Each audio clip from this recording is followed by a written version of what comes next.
नमस्कार, आपका स्वागत है। मैं हूं आपके साथ अंशुल द्विवेदी। आप सभी को कृष्ण जन्माष्टमी पर्व की ढेर सारी शुभकामनाएं। आइए बढ़ते हैं खबरों की ओर। देश भर के साथ महाकाल की नगरी उज्जैन में श्री कृष्ण जन्माष्टमी का पर्व धूमधाम के साथ मनाया गया। श्री कृष्ण की शिक्षा स्थली महर्षि सांदीपनि आश्रम में भगवान कृष्ण का पंचामृत से विशेष पूजन अभिषेक हुआ। यहाँ भगवान श्री कृष्ण जन्मोत्सव हर्षोल्लास से मनाया गया। वैसे तो उज्जैन को महाकाल की नगरी के रूप में जाना जाता है, लेकिन उज्जैन में भगवान श्री कृष्ण की शिक्षा स्थली भी है। द्वापर युग में भगवान श्री कृष्ण 11 वर्ष की उम्र में उज्जैन के ऋषि सांदीपनि के पास विद्या अध्ययन के लिए आए थे। यही वजह है कि भगवान कृष्ण की शिक्षा स्थली सांदीपनि आश्रम देश विदेश के भक्तों की आस्था का केंद्र बना हुआ है। उज्जैन के सांदीपनि आश्रम में भगवान कृष्ण का जन्मोत्सव आस्था और उल्लास के साथ मनाया गया। यहाँ भक्तों का तांता लगा हुआ रहा। दूर दूर से भक्त यहाँ पहुंचे। उज्जैन के सांदीपनि आश्रम में गुरु गोविंद उत्सव मनाया गया। सबसे पहले भगवान कृष्ण का पंचामृत अभिषेक किया गया, इसके बाद महाआरती हुई। सांदीपनि आश्रम विश्व की सबसे पुरानी विद्या स्थली है। यहाँ पर करीब 5000 साल पहले भगवान श्री कृष्ण अपने भाई बलराम के साथ विद्या अध्ययन करने आए थे। इस आश्रम में रहकर भगवान ने कुल 64 दिनों में 4 वेद, 6 शास्त्र, 18 पुराण, 64 कला, गीता ज्ञान और गुरु सेवा को आत्मसात किया। इसी आश्रम में सुदामा से श्री कृष्ण की मित्रता हुई थी। भगवान ने इस आश्रम में ही जीवन की वास्तविकता को जाना।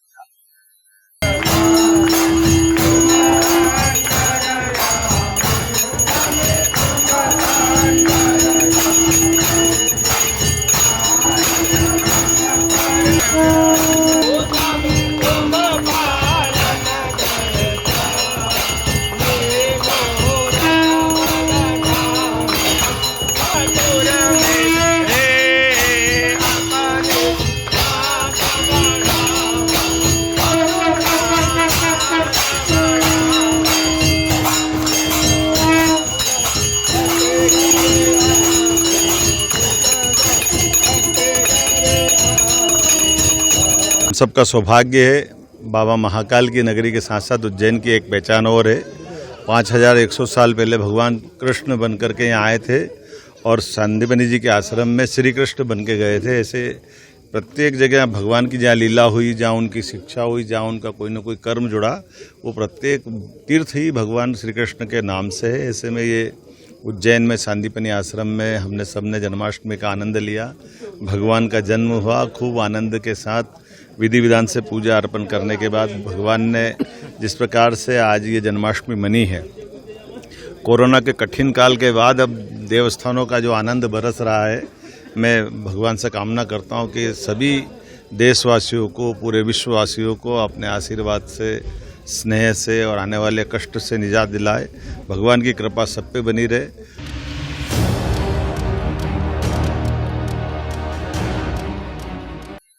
महाकाल की नगरी में गूंजे कन्हैया के जयकारे। श्री कृष्ण मंदिरों में जन्माष्टमी पर कई सारे धार्मिक आयोजन हुए। जन्माष्टमी पर्व पर श्री कृष्ण मंदिरों को आकर्षक विद्युत सज्जा के साथ सजाया गया। भगवान के जन्म लेते ही मध्यरात्रि में 12 बजे जन्मारती हुई और माखन, मिश्री व पंजेरी श्रद्धालुओं को बांटी गई। हालांकि भगवान श्री कृष्ण की शिक्षा स्थली सांदीपनि आश्रम में गुरुवार को जन्माष्टमी पर्व हर्षोल्लास से मनाया गया। जन्माष्टमी पर्व गोपाल मंदिर, इस्कॉन मंदिर, गोपाल मंदिर, नारायण धाम आदि कृष्ण मंदिरों में शुक्रवार को जन्माष्टमी पर्व प्रमुखता से मनाया गया। मंदिर के पुजारियों ने रात 12 बजे भगवान की महाआरती कर प्रसादी का वितरण किया। श्री कृष्ण जन्म को लेकर मंदिरों में व्यापक तैयारियां की गई थी। घरों में भी जन्माष्टमी हर्षोल्लास से मनाई गई। सुबह सबसे पहले भगवान का महाअभिषेक किया गया और आरती की गई। भक्तों ने दिन भर भगवान बाल गोपाल को पालने में झूला झुलाया। इधर सिंधिया देवस्थान ट्रस्ट के गोपाल मंदिर को फूलों और विद्युत रोशनी से सजाया गया। मंदिर प्रशासक गोपाल अजय धाकने ने बताया कि जन्माष्टमी पर्व के उपलक्ष्य में दिन में मंदिर के पट खुले रहे और शाम 7 बजे अभिषेक श्रृंगार के लिए मंदिर के पट बंद किए गए। इसके बाद भगवान के जन्म उपरांत रात 12:10 पर पट खुले। तब भगवान की पूजा व आरती कर भगवान श्री कृष्ण का जन्मोत्सव हर्षोल्लास से मनाया गया। वहीं इस्कॉन मंदिर में 4 दिवसीय पर्व की शुरुआत हुई। 18 अगस्त को यहाँ श्री कृष्ण जन्मोत्सव पर्व 21 अगस्त तक मनाया जाएगा। शुक्रवार को जन्माष्टमी पर्व पर सुबह 4:30 बजे मंगल आरती के बाद सुबह 7 बजे श्रीमद् भागवत पर प्रवचन, 8 बजे गुरु पूजा व दर्शन आरती हुई। रात 10:30 बजे से भगवान श्री कृष्ण का महाअभिषेक किया। रात 12 बजे महाआरती की गई। 20 अगस्त को इस्कॉन के संस्थापक आचार्य श्रील प्रभुपाद का आविर्भाव दिवस मनाया जाएगा। 21 अगस्त को शाम 5 बजे कृष्ण व्यंजन महोत्सव आयोजित किया जाएगा। इसके साथ ही कृष्ण जन्माष्टमी पर्व पर गोवर्धननाथ मंदिर में सुबह ठाकुर जी का पंचामृत अभिषेक व श्रृंगार किया गया और मध्य रात्रि को आरती। मंदिर में श्री कृष्ण जन्मोत्सव बड़े उत्साह से मनाया जाता है। क्या विशेषता है? बहुत ही धूमधाम से मनाया जा रहा है। 4 दिन का प्रोग्राम रखा है। कल से आरंभ हो चुका है। कल अधिवास था। आज प्रातः से मंगल आरती से दिन भर सतत कीर्तन दर्शन चल रहा है। सुबह यहाँ से कृष्ण सांदीपनि सुदामा यात्रा निकली थी और उसके बाद अभी आप देख रहे हैं सतत कीर्तन चल रहा है। भगवान का श्रृंगार फलों और फूलों और पत्तों से इतना सुंदर हो रहा है, प्राकृतिक लुक महसूस हो रहा है। इसके अलावा शाम को 10 बजे महा अभिषेक होगा और 12 बजे महाआरती।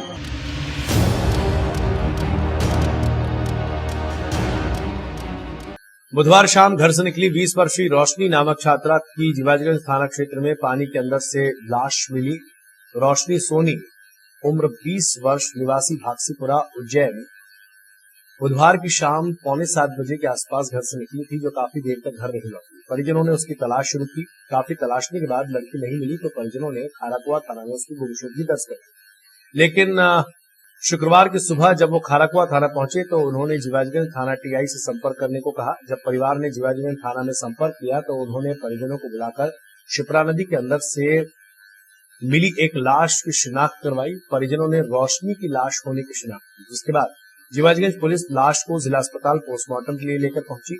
परिजनों ने बताया कि रोशनी 20 वर्षीय छात्रा थी जो BCA final Madhav science college में अध्ययनरत थी। वहीं परिजनों ने बताया कि उसका मानसिक संतुलन ठीक नहीं था। मृतका डिप्रेशन में रहती थी। पहली दृष्टि में मामला आत्महत्या का प्रतीत हो रहा है। क्या मैं भोपाल था और शाम को मुझे पता चला कि खबर आई कि जो रोशनी है मेरी मौसी की लड़की वो कहीं चली गई है। तो उसके लिए फिर रात को हमने प्रयास किया। 9 बजे के लगभग थाने में खाराकुआ थाने में सूचना दर्ज की और पूरी रात हमने उसको खोजने का प्रयास किया। सुबह 11 साढ़े 11 बजे के लगभग जब वापस हम खाराकुआ थाने में पहुँचे तो उन्होंने बोले आप संबंधित टीआई से संपर्क करें। उनसे जब संपर्क करा तो उन्होंने हमसे बोला कि आप मेरे साथ आइए और हम भरतरी गुफा गए। वहाँ पर उन्होंने हमको बताया वाले ये है कि आप गुड़िया, तो चूँकि उसकी शिनाख्त हमारे द्वारा की गई और वही निकली। कल 7 साढ़े 7 बजे शाम को चक्रतीर्थ बड़े पुल के से एक लड़की के गिरने की खबर हमको मिली थी। तो हम कल से उसको नदी में तलाश कर रहे थे, जो आज 12:30 बजे के आसपास भरतरी गुफा के पास नदी में तैरती हुई मिली, जिसको हम PM के लिए यहाँ लाए। नाम बता दीजिए आपका। मेरा नाम धनपाल जावरिया, जीवाजगंज।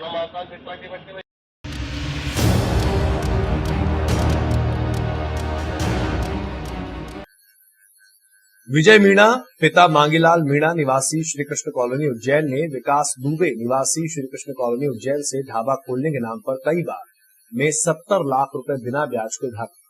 विजय और विकास आपस में बचपन के दोस्त हैं। इस दोस्ती का अनुचित लाभ उठाकर विजय ने राशि उठा ली। उसकी अदायगी के पेटे चेक भी दिए। ये चेक बैंक में भुगतान के लिए प्रस्तुत करने पर बाउंस हो गए। इस पर विकास ने रुपयों की मांग की तो विजय ने उसे डराना धमकाना शुरू कर दिया।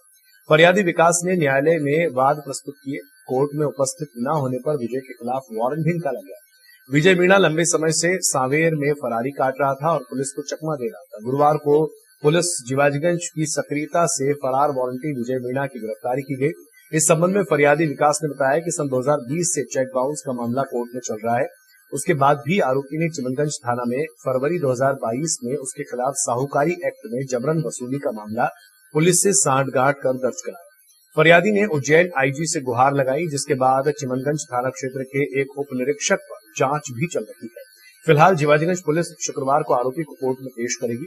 फरियादी ने बताया कि आरोपी पक्ष की ओर से उसे और उसके परिवार को जान से मारने की धमकी भी मिली है। भाई साहब, मैं काजीपुरा में रहता हूँ। विकास दुबे नाम है मेरा मित्र है जो मेरे घर के पीछे रहता है श्री कृष्ण कॉलोनी में।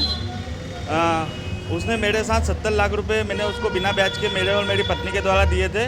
उसने मेरे साथ में वो मुझे पैसे नहीं लौटा है। जो उसने मुझे चेक दिए थे तो वो चेक भी मैंने बैंक में लगाए थे। चेक बाउंस हो चुके हैं और मेरा माननीय न्यायालय में प्रकरण चल रहा है उस चेक बाउंसिंग का। इसमें ये काफ़ी लंबे समय से फरारी काट रहा था। माननीय पुलिस अधीक्षक महोदय साहब के निर्देश के अनुसार गगन जी बादल साहब की टीम के द्वारा इसे अभी गिरफ्तार किया गया है और मैं इसके लिए गगन जी बादल साहब को जो उन्होंने मुझे सहयोग किया, मैं इसके लिए उनको बहुत बहुत धन्यवाद देना चाहता हूं। माननीय एसपी साहब का भी मैं बहुत बहुत धन्यवाद देना चाहता हूँ। कितना लगभग कितनी बार में आपसे पैसा लिया गया है और किस चीज़ की ये वहाँ पर ढाबा संचालित कर रहा है। उस ढाबे को चलाने के लिए इसने कहा था कि ये बहुत अच्छा प्लान है, इसके लिए इसने मुझसे पैसा लिया था। और आपकी क्या पार्टनरशिप थी क्या आपसे पैसे? नहीं, इसने मुझे कहा था कि इसमें जो इनकम होगी मैं तुझको इसमें से पैसे दूंगा, इस तरह से इसने कहा था। इसके जो रिश्तेदार हैं और इनके द्वारा मुझे धमकी दी जा रही है, इसके रिश्तेदार वगैरह ये सब आपराधिक किस्म के लोग हैं और इनके द्वारा मुझे कई बार जान से मारने की धमकी दी जा चुकी है। इन्होंने कहा कि अगर तू पैसे मांगेगा तो हम तुझको निपटा देंगे, तेरा पता भी नहीं चलेगा, तेरी लाश भी नहीं मिलेगी।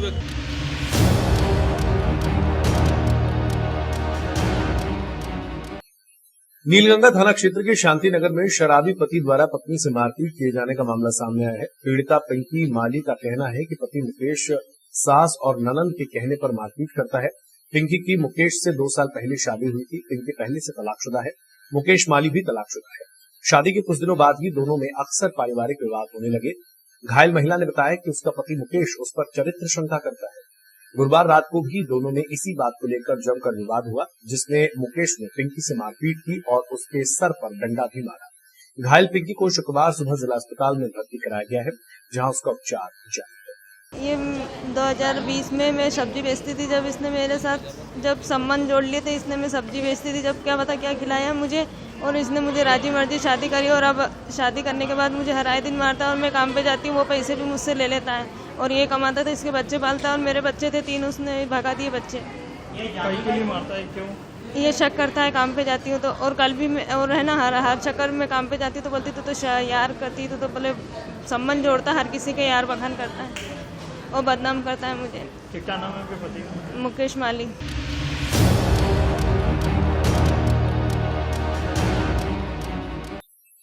उज्जैन में खेती का सामान लेने के लिए घर से निकले युवक को कुछ बदमाशों ने रोक लिया और शराब पीने के लिए पैसे मांगने लगे। युवक द्वारा पैसे देने से इनकार किया गया तो उसकी लठ से पिटाई कर दी। घायल अर्जुन पिता राजाराम जाति गुर्जर उम्र 31 वर्ष निवासी ग्राम आबाद खेड़ी तराना का बताया जा रहा है। वो घर से खेती का सामान लेने के लिए घर से निकला था, तभी बिछड़ोद रोड क्लब के पास गांव में रहने वाले नारायण सिंह पिता तुलसी गुर्जर, दिनेश पिता बंशीलाल गुर्जर ग्राम आबाद खेड़ी के रहने वाले, उन्होंने रोक लिया और उससे दारू पीने के लिए पैसे मांगने लगे। पैसे नहीं देने पर नारायण और दिनेश ने डंडे से उसे पीटा और उसकी बाइक भी तोड़ दी। घटना पिछली रात 15 अगस्त की है। आपको बता दें कि अर्जुन को कमर पर चोट आई है। तराना के हॉस्पिटल में इलाज करवाया गया है, वहां से उसे उज्जैन जिला अस्पताल में रेफर कर दिया गया है। मैं 15 अगस्त के दिन तराना आया था दवाई लेने के लिए। मैं वापस घर की तरफ लौट रहा था रात को 9 बजे के करीब। नाके पे अपने बिछड़ोत रोड पे क्लब के पास में गाड़ी रोकी, गाली गलौज करी, बोले पैसे चाहिए, दारू पीने के लिए पैसे दे। तो मैंने बोला मेरे पास पैसे नहीं है। तो उन्होंने मेरे को माँ बहन की गंदी गंदी गालियाँ दी और लठ से गाड़ी को दी उन्होंने। पहले मैं तो गाड़ी रोकी, उसके बाद उन्होंने लठ से मेरे ऊपर हमला कर दिया। हमला करने के बाद मुझे मारने के बाद मेरी ये पसली टूट गई यहाँ की। और ये खबर मेरे भाने अंकित वहाँ भगवान बिया गेरा के यहाँ काम करता है मजदूरी, वो उधर से लौट रहा था। उसको आते देख लाइट भी देखा उसने और बोला रुको रुको।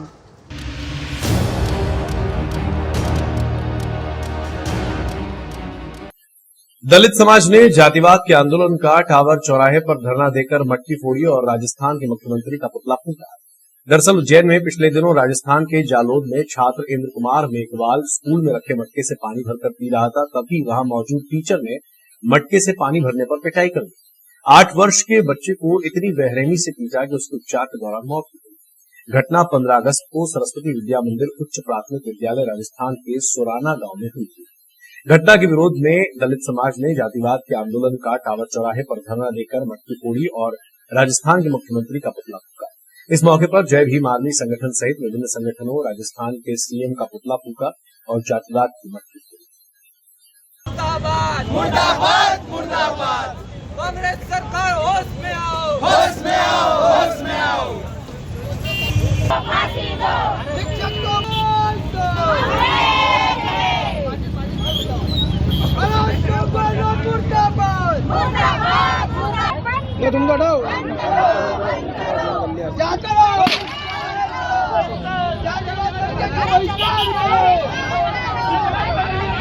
मुर्दाबाद मुर्दाबाद।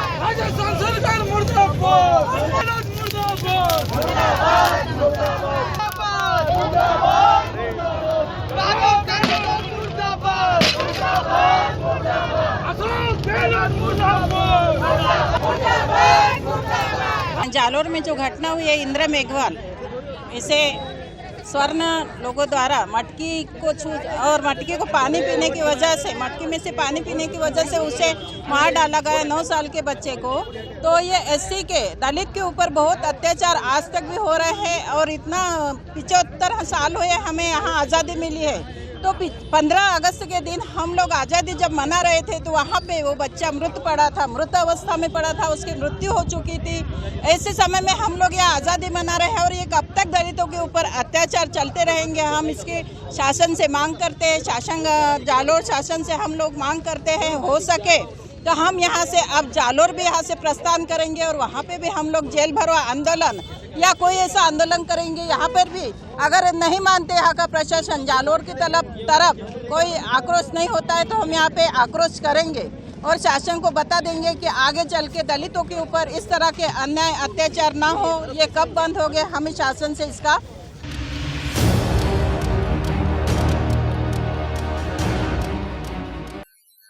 जन्माष्टमी के महापर्व पर भगवान श्री कृष्ण बाल स्वरूप में पालकी में बैठकर निकले नगर भ्रमण पर। इस यात्रा में उच्च शिक्षा मंत्री मोहन यादव भी शामिल हुए।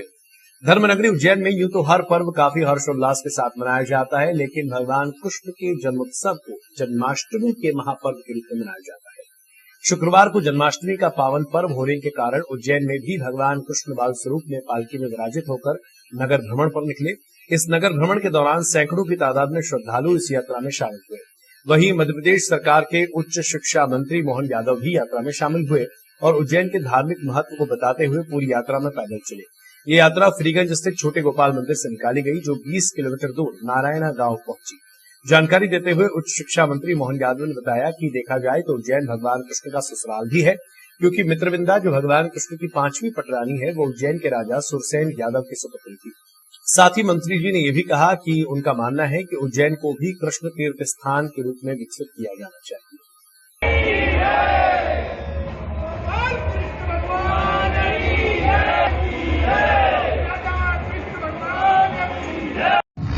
उज्जैन भगवान कृष्ण का, जैसे महाकाल बाबा का उज्जैन है, इस नाते से भगवान कृष्ण का भी तीर्थ धाम उज्जैन है। उज्जैन से भगवान कृष्ण की कई सारे इतिहास के पन्ने जुड़े हुए हैं। खासकर भगवान कृष्ण की 5वीं पटरानी मित्रविंदा उज्जैन की है, राजा सूरसेन यादव की लड़की थी। भगवान की ससुराल है, भगवान की शिक्षा स्थली है और कई मौकों पे भगवान ने उज्जैन यहाँ रात गुजारी है। मैं आज के इस अवसर पर जन्माष्टमी का मौका है, पूरा देश और विश्व भगवान कृष्ण को याद कर रहा है। ऐसे में यहाँ उज्जैन से उस प्रसंग को जीवंत करते हुए ये भी श्री कृष्ण तीर्थ की तरह उज्जैन में स्थापित हो, यही कामना करते हुए जो यादव समाज जुलूस निकाल रहा भगवान कृष्ण की जन्माष्टमी का, मेरी अपनी ओर से बधाई भी। और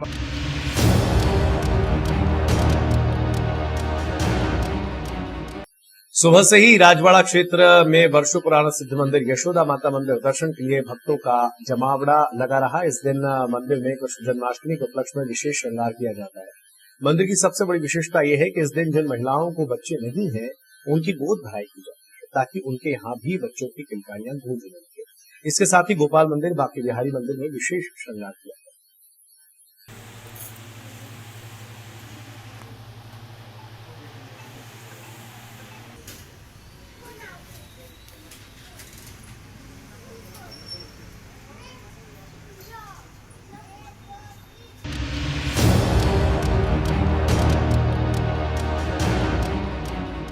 नेपानगर के ग्रामीण क्षेत्र के आदिवासी बहुल क्षेत्र अब भी मूलभूत सुविधाओं के मामले में अपनी दुर्दशा पर आंसू बहा रहे हैं।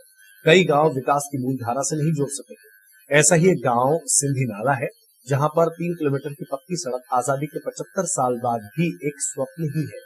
गांव के एक युवक ने कीटनाशक पीकर आत्महत्या कर ली थी।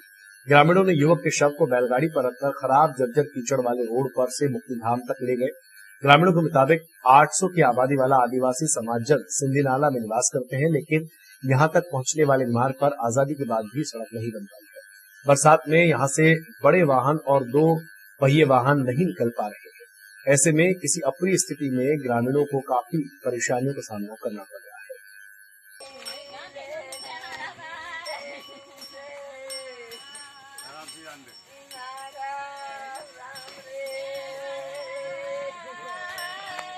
वो मामला ऐसा है, ग्राम सिंधी नाला है, ग्राम पंचायत ताजनापुर में आता है।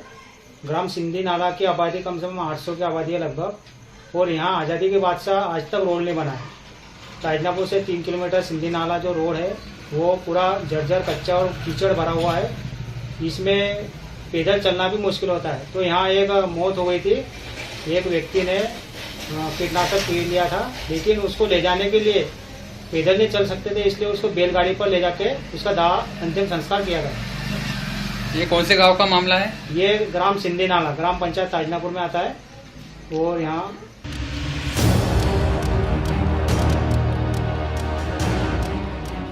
प्रीतम सिंह लोधा पर एफआईआर को लेकर ब्राह्मण समाज ने थाने में ज्ञापन सौंपा है। भारतीय जनता पार्टी के नेता प्रीतम सिंह लोधी के खिलाफ एफआईआर करवाने के लिए ब्राह्मण समाज ने थाने में ज्ञापन दिया। भाजपा नेता प्रीतम सिंह लोधी द्वारा शिवपुरी जिले में ब्राह्मण समाज पर अभद्रता करते हुए भाषण दिए थे। उसी को लेकर आक्रोशित ब्राह्मण समाज ने एफआईआर के लिए सिटी थाना प्रभारी राजपाल सिंह राठौर को ज्ञापन दिया। ज्ञापन के पहले समाज के लोग वैष्णव देवी मंदिर पर एकत्रित हुए, जहां से पैदल नारे लगाते हुए थाने पहुंचे और ज्ञापन सौंपा। ज्ञापन देने के दौरान चेतावनी भी दी कि एफआईआर नहीं हुई तो समाज आंदोलन करेगा। इस मौके पर ब्राह्मण समाज के लोग मौजूद थे। प्रीतम लोधी जी द्वारा जो ब्राह्मण समाज पर आपत्तिजनक टिप्पणी की गई है, भागवत आचार्य समाज के एक नींव है, जो पूरे ही सारे समाजों की नींव है, जो कि हमें ये संस्कार सिखाती है, हमें ये सिखाती है कि कैसे जीवन यापन करना है। उनके खिलाफ प्रीतम लोधी जी ने बहुत ही गलत टिप्पणी करी है। हम प्रशासन से ये निवेदन करते हैं कि सख्त कार्रवाई के साथ उन पे एफआईआर दर्ज करें और जल्दी से जल्द उन पे कार्रवाई करें, नहीं तो ब्राह्मण समाज धरने पर 1-2 दिन बाद विचार विमर्श करके धरने पर बैठेगी। उन्होंने जो कहा है, ब्राह्मण के बारे में जो कहा है, उस सब की पूरी ब्राह्मण समाज भर्त्सना करती है। साथ ही पूरा ब्राह्मण समाज अगर भविष्य में इस तरह की बात उन्होंने की तो ब्राह्मण समाज आक्रोशित होकर उन्होंने जो कहा है, सबसे पहले शासन प्रशासन से निवेदन करते हैं कि वो उनके खिलाफ एफआईआर दर्ज करें। एफआईआर रन्नौद तहसील में, शिवपुरी जिले में हो चुकी है, टीकमगढ़ जिले में हो चुकी है, कई जिलों में एफआईआर हो चुकी है। इसलिए मैं प्रशासन से और खासकर भारतीय जनता पार्टी के वरिष्ठ नेताओं से निवेदन करता हूं कि उनको पार्टी से सबसे पहले बाहर करें, जिससे संदेश जाए कि किसी भी समाज को वो कुछ भी दूसरे व्यक्ति कुछ भी नहीं कह पाए। और जय जय परशुराम, जय जय।